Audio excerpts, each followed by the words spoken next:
സാഹചര്യങ്ങളാകെ മാറിപ്പോയപ്പോ ഉണ്ണിയപ്പത്തിന്റെ രുചിക്കും മാറ്റം വന്നിട്ടുണ്ടോ? ഇല്ല ചന്ദ്രു. വിവാഹത്തിന് മുമ്പ് ഒരിക്കൽ നീ എനിക്ക് ഉണ്ണിയപ്പം ഉണ്ടാക്കി തന്നത് ഓർമ്മയുണ്ടോ?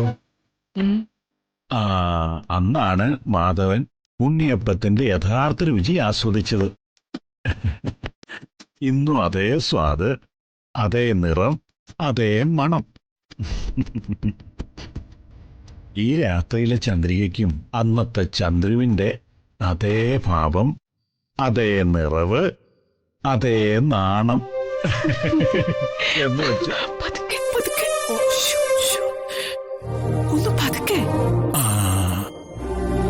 ഭാര്യ ഭർത്താക്കന്മാരായ ചന്ദ്രയ്ക്കും മാധവനും ഒട്ടിച്ചേർന്നിരിക്കാനും പറയാനും ചിരിക്കാനും ഒന്നും സമൂഹം വിലക്കിയിട്ടില്ല. പക്ഷേ സ്വന്തം മക്കളെ വിലക്കിയിട്ടുണ്ട്. ആ ഓർമ്മ വേണ്ട മനുഷ്യ.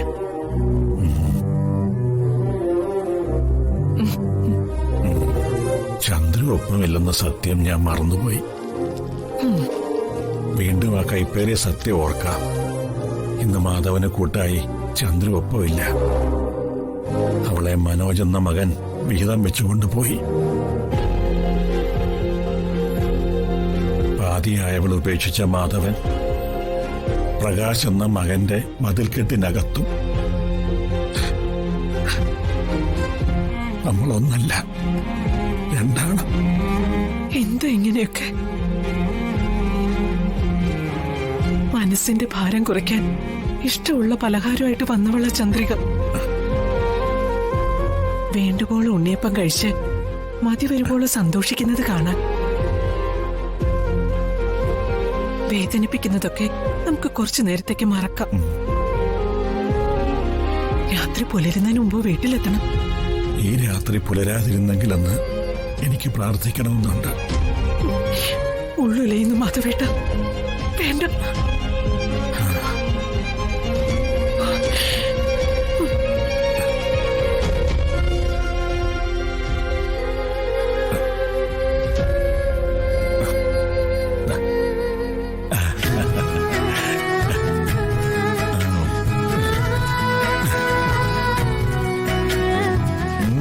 കൊള്ളാം.